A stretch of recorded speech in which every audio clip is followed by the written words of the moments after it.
To all those people watching, I'd like to remind everyone that this video is not made for kids. It's for older fans and adults. Enjoy the fucking video! Toby had been welcomed warmly on Thomas's branch line.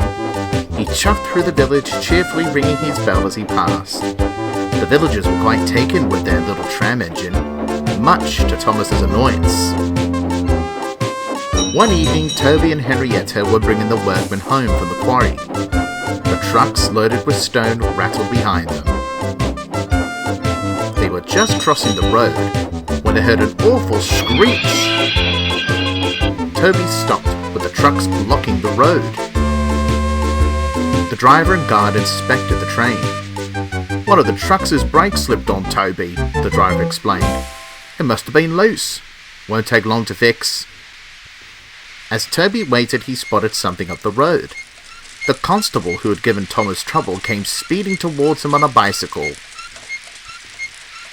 "And what's going on here?" demanded the constable. "Trouble with the wagon brake, sir," Toby explained. "We'll soon be on our way." "Not soon enough," grumbled the constable. "You are blocking a busy public road." It doesn't look very busy at the moment, sir," Toby remarked, searching for any sign of a car nearby. "Don't get smart with me," snapped the constable. "You engines are nothing but lawbreakers." He scribbled furiously in his notebook, stormed back to the guard, thrust a ticket towards him, and rode off in a huff. "Obstruction of traffic?" the guard cried. "Nonsense!" With the trucks' brakes fixed, Toby set off, quite dumbfounded. "I don't understand," he said to Thomas that night. "There wasn't a car to be seen. I think that constable has it out for us. Sir Topham Hatt will be happy about that ticket." Thomas snorted. "Perhaps you're not the solution he thought you were after all." Thomas shut his eyes and promptly went to sleep.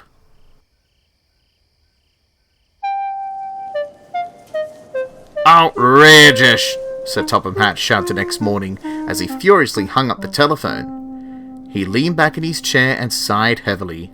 "More coffee, sir?" asked the butler, topping up Sir Topham's cup. "More coffee is certainly welcome, Winston," he remarked.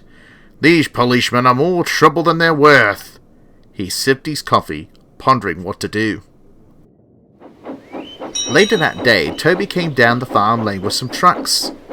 He was still cross, and the trucks wisely behaved. Ahead he could see the constable on his bicycle. Toby exited the lane and was just starting through the town when a car shot out in front of him. "Ooh!" Toby cried. "Look out!" The constable hadn't heard the car, but it was headed right for him. Without hesitation, Toby rang his bell loudly. The constable heard that. He was so startled, he fell off his bicycle onto the sidewalk. The car sped past, narrowly missing him, and disappeared.